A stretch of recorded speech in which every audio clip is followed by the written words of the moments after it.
kita harus bersengketa kerana fitnah. Kerana fitnah dan sasana. Apa yang telah terjadi pada kenangan, Sememangnya aku tak pernah melupakan. mengapa masih ada perasaan benci?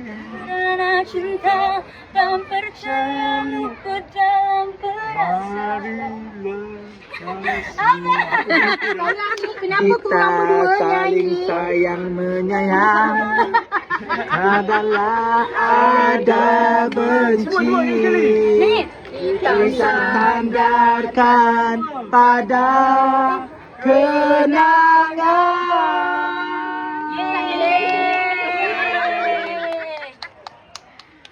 Nanti dari suara.